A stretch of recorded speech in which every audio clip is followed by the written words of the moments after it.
Saya Yasir Neneama melanjutkan informasi di Sapa Indonesia Malam, Saudara. Warga Lebanon melepaskan tembakan ke udara merayakan gencatan senjata antara Lebanon dan Israel. Aksi ini dilakukan setelah Presiden Amerika Serikat Donald Trump mengumumkan gencatan senjata 10 hari antara kedua negara.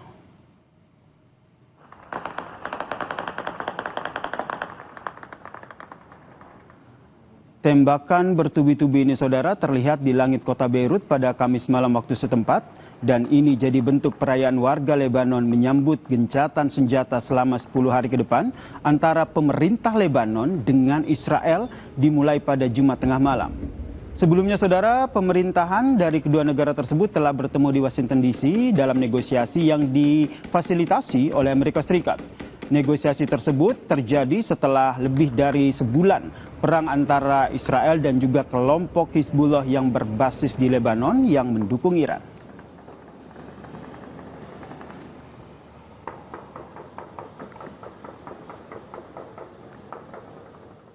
Meskipun gencatan senjata ini berlaku, Saudara, Perdana Menteri Israel Benyamin Netanyahu memastikan tidak akan menarik pasukannya dari Lebanon. Penarikan diri Israel dari wilayah Lebanon ini jadi salah satu syarat dari Hizbullah untuk gencatan senjata dengan Israel. Selain penarikan pasukan, Saudara, Netanyahu menegaskan tidak menyetujui syarat Hizbullah lainnya, yakni bentuk gencatan senjata damai untuk damai. Netanyahu bilang zona keamanan oleh pasukan Israel justru akan diperluas yang membentang dari Laut Mediterania hingga perbatasan Suriah.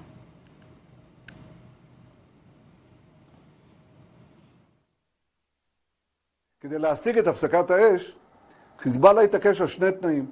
התנאי הראשון, ישראל חייבת לסגת מכל שטחה של לבנון, עד הגבול הבינלאומי. תנאי שני, הפסקת אש במתכונת שקט תמורת שקט.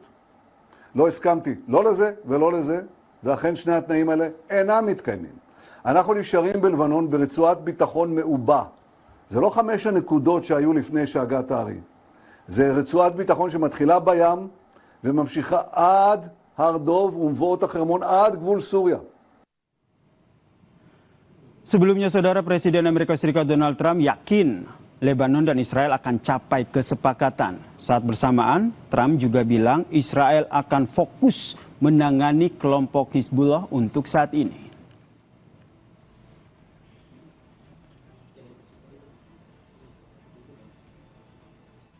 I think we will have an agreement between Lebanon, and they're going to take care of Hezbollah. But they're going to be working on Hezbollah right now. But we'll have an agreement between Israel, very importantly, and Lebanon. Saudara, gencatan senjata antara Israel dan juga Lebanon resmi dimulai sejak pukul 00 dini hari waktu setempat pada 16 April 2026 dan akan berlangsung selama 10 hari ke depan.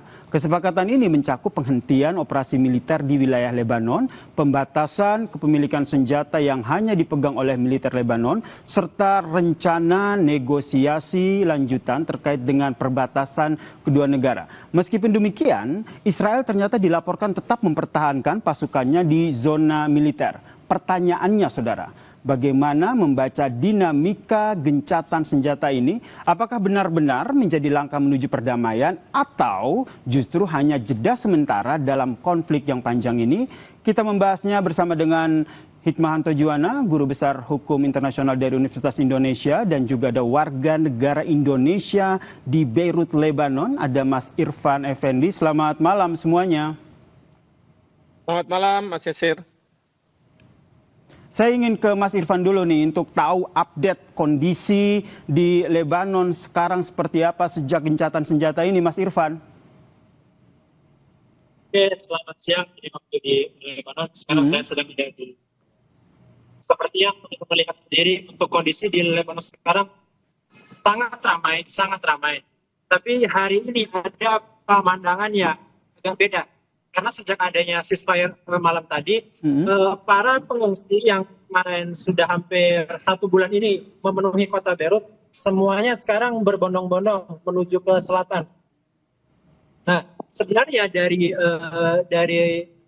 himbauan dari masyarakat, dari pejabat di Lebanon sendiri, ya mereka kalau bisa jangan kembali ke selatan dulu, sampai benar-benar ada ini arahan kalau mereka benar-benar bisa kembali ke selatan. Karena seperti yang tadi yang ada di berita-berita bahwa banyak teman-teman yang sudah sampai ke selatan sana, mereka menemukan bom-bom yang masih ditanam atau masih ada senjata yang masih ada di sana. Jadi di sana kalau menurut militer Apa Lebanon sendiri masih rawan untuk teman-teman yang mau kembali ke selatan sana. Begitu untuk sekarang di Beirut. Kalau bacaan Anda, Mas Irfan, yang ada di sana tentu lebih tahu bagaimana kondisi dan apa yang menjadi POV dari masyarakat Lebanon pada umumnya. Mereka sendiri sebenarnya optimis nggak sih dengan gencatan senjata antara Israel dan juga Lebanon? Karena kalau kita lihat ini nih aktor militernya, yaitu Hizbullah ini tidak dilibatkan secara langsung, Mas Irfan. Dari teman-teman yang mereka pro dengan apa Hizbullah ya, mereka menganggap itu sebagai kemenangan, ya kan? Maksudnya mereka menganggap bahwa pasukan Zionis ini mereka tidak mampu mencapai tujuan mereka di Lebanon. Dan seperti yang kita lihat juga malam tadi bahwa banyak sekali konvoi-konvoi yang menunjukkan bahwa mereka teman-teman apa Hizbullah ini mereka menganggap ini sebagai sebuah kemenangan. Dan dari mereka juga dari kelompok apa Hizbullah ini mereka menganggap adanya ceasefire ini yang dilakukan oleh pejabat apa Lebanon dengan orang-orang Zionis, ya teman-teman dari apa yang mereka pro dengan apa Hizbullah mereka nggak setuju. Bahkan kalau kita lihat sendiri dari apa yang disampaikan oleh teman-teman apa Hizbullah, kita belum ini mencapai yang namanya ceasefire karena ada banyak kondisi yang harus dipenuhi dulu oleh pasukan Zionis dan para pejabat di apa Lebanon baru kita bisa mencapai yang namanya ceasefire seperti itu. Jadi kalau untuk teman-teman yang mereka pro dengan apa Hizbullah, mereka belum menganggap ini ceasefire. Jadi mereka masih menganggap ini mereka masih dalam keadaan perang seperti itu. Oke, saya ingin ke Prof. Hikmah. Prof. Hikmah, Anda bacanya seperti apa? Anda melihat ini gencatan senjata 10 hari ke depan ini akan seefektif apa? Kenapa pertanyaan demikian? Kalau kita lihat pertama, aktor militernya yaitu Hizbullah tidak terlibat. Sementara itu dari Israel sendiri menyatakan bahwa mereka tidak mau menarik pasukan mereka dari Lebanon. Ya, pertama ya yang kita perlu pahami bahwa Hezbollah ini kan sering disebut sebagai negara di dalam negara. Jadi Hezbollah ini suatu kekuatan di Lebanon yang sebenarnya tidak bisa juga didikte oleh pemerintah Lebanon. Pertama itu. Yang kedua, kalau kita lihat kemarin perundingan atau pembicaraan perdamaian yang difasilitasi oleh Amerika Serikat, ini kan antara pemerintah Lebanon dengan Israel yang sebenarnya tidak melibatkan Hezbollah. Nah, dalam konteks seperti itu, memang kenapa Lebanon yang berhadapan dengan Israel? Memang karena secara formal Lebanon yang memegang pemerintahan di sana ya tentunya. Dan yang kedua adalah kalau saya melihat bahwa dari pihak Lebanon itu karena ada keinginan dari pihak Israel untuk mengambil tanah atau aneksasi terhadap wilayah Lebanon Selatan. Nah, ini kan kemarin ini awal perang ini sebenarnya diawali oleh Hezbollah yang berpihak pada Iran melakukan serangan ke Israel. Tetapi balasan dari pihak Israel ke Lebanon itu adalah dia memang menyerang Hezbollah, tapi yang kedua memanfaatkan serangan Hezbollah itu untuk menguasai Lebanon Selatan, melakukan aneksasi, begitu. Nah, maka ini sudah ada pembicaraan, tentu dari pihak Lebanon minta agar Israel menghentikan upaya melakukan aneksasi terhadap wilayah Lebanon Selatan. Itu yang pertama. Tapi tadi kita juga dengar dari Presiden Trump mengatakan bahwa Lebanon dan Israel sudah mencapai gencatan senjata ceasefire yang 10 hari ini. Tetapi soal Hezbollah itu urusan yang harus ditangani oleh Israel.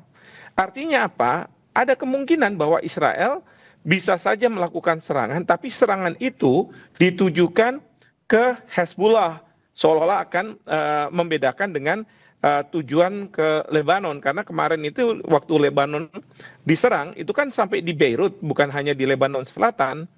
Nah, itu yang saya lihat begitu ya.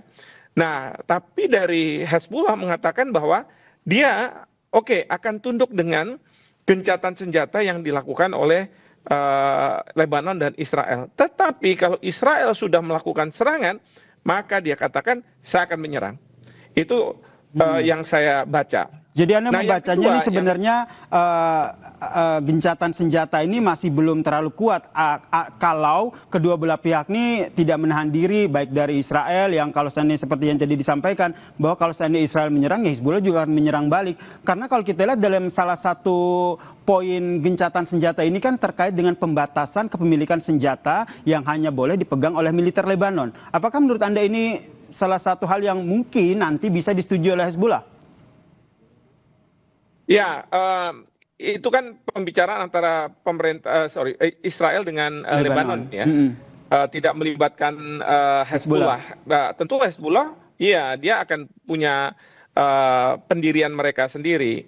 Tetapi yang pasti gini, perdamaian yang dilakukan ini sebenarnya berkaitan dengan keinginan atau permintaan Iran. Kalau Iran akan melakukan perdamaian dengan pihak Amerika Serikat, kan sudah dikatakan, maka hentikan serangan ke Hezbollah gitu ya, ke Lebanon. Nah, ini kan dikaitkan. Jadi Trump itu mengatakan bahwa kalau kita tidak bisa menghentikan serangan ke Lebanon oleh Israel, maka yang dikhawatirkan adalah perundingan kedua antara Iran dengan Amerika Serikat ini tidak akan terjadi. Begitu. Oke, berarti ini Prof bisa dibaca menjadi salah satu langkah yang diambil oleh langkah strategis yang diambil oleh Amerika Serikat untuk menuju perjanjian tahap 2 antara Amerika Serikat dan juga Iran. Betul sekali, betul sekali. Karena mungkin saya melihat ya, Israel itu kan selalu mensabotase kalau Amerika Serikat akan sampai pada titik damai dengan Iran. Karena Israel tidak mau Amerika Serikat keluar dari perang ini. Kalau perlu terus diserang, Amerika Serikat menyerang Iran sampai tujuan Israel tercapai, yaitu pergantian rezim dari sistemullah ke sistem kerajaan. Nah, oleh karena itu kemarin ini setelah katakanlah Amerika dengan Iran mau membicarakan perdamaian, kan kemudian ada serangan ke Lebanon. Ya, yang intens sekali begitu. Dan waktu itu Iran mengatakan sebenarnya saya mau berunding asalkan Israel tidak lagi menyerang Lebanon. Hezbollah sebenarnya yang disampaikan. Sekutunya. Nah, tapi ini ya waktu itu kan masih ada serangan-serangan. Nah, sekarang mungkin untuk tahap yang kedua, perundingan tahap kedua, ya Amerika Serikat tentu. Karena Presiden Trump mengatakan tinggal sedikit lagi nih kita pertemu yang bisa disepakati. Soal nuklir mungkin kan sudah hampir bisa disepakati. Tinggal sekarang yang diperkaya ini mau ditaruh di mana nih? Nggak mungkin di Iran karena Amerika Serikat akan curiga. Tapi Iran juga bilang hentikan dulu serangan Israel ke sekutu saya Hezbollah itu. Oke. Seperti itu. Saya ke Mas Irfan lagi nih. Terkait dengan sebenarnya yang saya tanyakan sebenarnya dinamika di Lebanon sendiri seperti apa terkait dengan Lebanon dan juga Hezbollah di sana? Mas Irfan? Oke, gimana? Kondisi di dinamika yang ada di Lebanon sendiri seperti apa? Seperti yang tadi disampaikan sebenarnya di Lebanon dan juga ada Hizbullah. Mengutip apa yang disampaikan oleh Prof. Hikmah, Hizbullah ini seperti negara sendiri dalam tanda kutip di Lebanon. Ya, jadi kan memang salah satu persyaratan dari negara Zionis itu untuk melakukan ceasefire atau sampai bisa menarik militer mereka di daerah Lebanon itu adalah bahwa dari negara Lebanon harus bisa melucuti senjata yang dimiliki oleh pasukan Hizbullah. Sebenarnya hal seperti ini sudah dilakukan sejak tahun 2025, yang dimana sampai di akhir tahun 2025 dari negara Zionis ini mereka mengancam kepada negara di Lebanon bahwa jika di Lebanon mereka nggak bisa melucuti senjata dari pasukan Hizbullah, maka pasukan Zionis akan melakukan penyerangan dari awal tahun. Dan itu dibuktikan bahwa sampai kemarin di akhir 2025 dari negara ini, Lebanon sendiri, mereka tidak mampu untuk melucuti senjata dari pasukan Hezbollah ini. Dan dari pasukan Hezbollah sendiri, dari sekjennya juga mengatakan dalam kondisi perang ini mereka menyebutkan bahwa kita cuma punya dua pilihan, yaitu kita mengalahkan pasukan Zionis sampai selesai atau kita bertaruh sampai titik darah terakhir. Jadi itu selalu disampaikan. Jadi sampai sekarang memang dari pasukan Hezbollah sendiri mereka tidak melihat bahwa mereka akan menahan serangan atau mereka akan selesai dengan Zionis. Bahkan dengan adanya ceasefire ini. Makanya itu sekarang dari negara Lebanon, dari pejabat Lebanon, mereka sangat bingung. Seperti itu. Baik, setidaknya ini ada gencatan senjata 10 hari, diharapkan bisa menjadi waktu jeda begitu ya untuk warga Lebanon sendiri untuk kembali ke rumah mereka. Yang ingin saya tanyakan sebenarnya kondisi logistiknya seperti apa, infrastrukturnya bagaimana, kemudian dengan adanya mediasi yang dilakukan oleh Amerika Serikat ini, Prof, apakah ini akan jadi langkah awal yang baik untuk negosiasi antara Amerika Serikat dan juga Iran bisa berlangsung pada tahap kedua? Kita bahas usai jeda ya, Mas Irfan dan juga Prof. Hikmanto, tetaplah bersama kami di Sapa Indonesia Malam.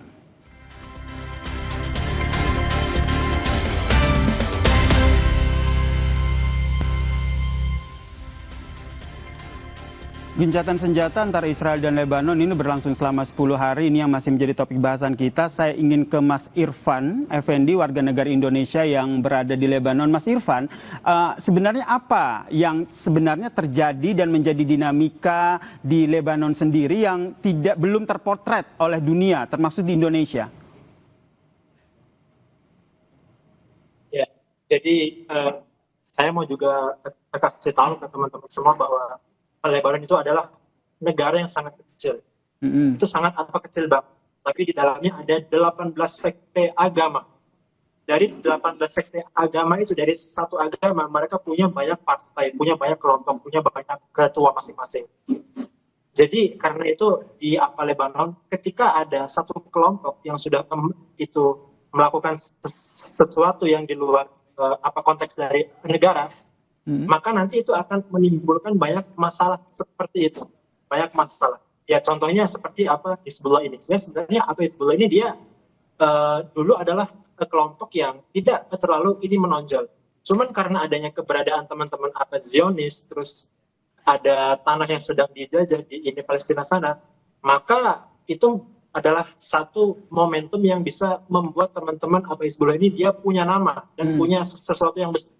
Bahkan dalam negara Lebanon sendiri itu kalau orang yang mereka sudah pro dengan Hizbullah, mereka lebih mementingkan kelompok Hizbullah karena pasukan Hizbullah ini yang dia sangat setia dengan Hizbullah, mereka punya jaminan hidup.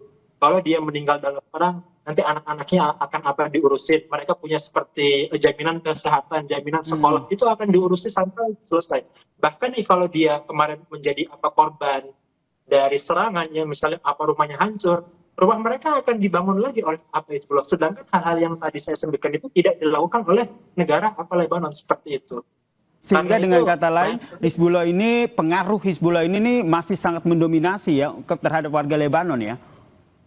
Sangat mendominasi seperti itu. Oke, saya ke Prof. Hikmah. Prof. Hikmah, Anda membacanya seperti apa? Karena kalau kita lihat pertanyaan seperti ini, kepentingan apa antara Hizbullah dan juga Israel sehingga akhirnya gencatan senjatanya tidak hanya berlangsung 10 hari, tapi bisa berlangsung selamanya atau berlangsung panjang? Ya kalau berlangsung panjang sulit ya kalau kita bicara Israel dan Hezbollah, karena Hezbollah pasti tidak mau dilucuti senjatanya, padahal itu merupakan perintah atau keinginan ya permintaan dari pihak Israel bahwa harus ada perlucutan senjata, dan perlucutan senjata itu dilakukan oleh pemerintah Lebanon karena prinsipnya bagi Hezbollah itu sama seperti Iran begitu ya, bahwa keberadaan Israel di tanah Palestina itu tidak sah. Maka mereka akan terus melakukan serangan-serangan ke Israel, termasuk juga di sini ada Houthi yang ada di Yemen, dan kemudian Hamas begitu.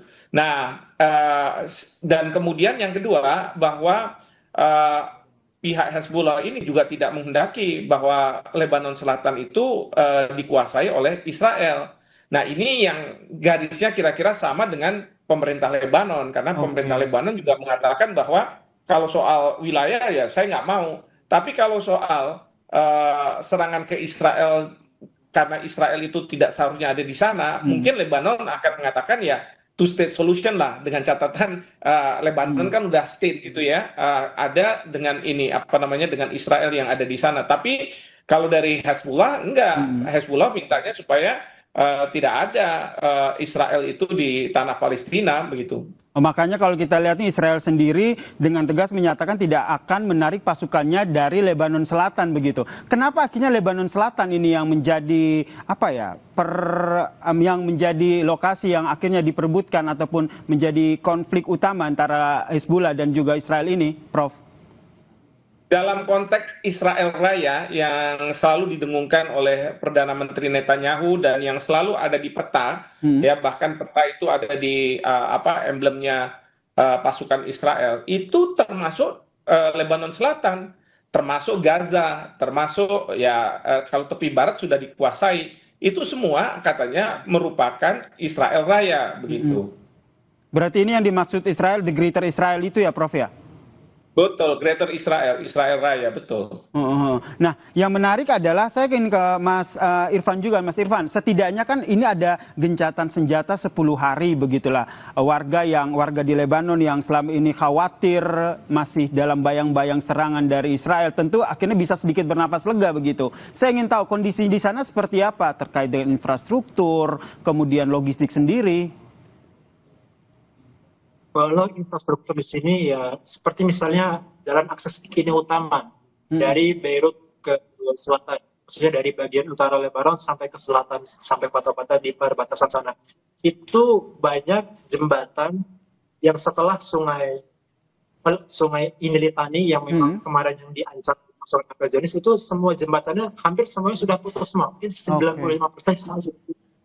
Bahkan yang hari ini yang masyarakat yang kemarin mengungsi dan kembali ke selatan, untuk melewati jembatan itu mereka harus dibantu oleh alat berat yang dibantu oleh militer. Untuk jalanan yang akses dari Beirut ke selatan ke perbatasan itu hampir semuanya sudah diputus. Jadi yang kemarin diserang habis-habisan oleh pasukan Zionis. Termasuk Kemudian salah satu jembatan yang menuju, saya lupa namanya, tapi ada informasi beritanya juga sudah tayang, itu salah satu jembatan yang menghubungkan dengan Lebanon Selatan, yaitu juga sudah hancur ya? Ya, betul. Oke. Kalau untuk silakan dilanjutkan, Mas Irfan. Kalau untuk logistik sendiri untuk di Lebanon, alhamdulillah semuanya masih lancar ya. Kecuali misalnya logistik yang akan masuk ke daerah selatan mungkin agak sulit. Tapi kalau untuk ke daerah Lebanon yang lainnya alhamdulillah masih lancar.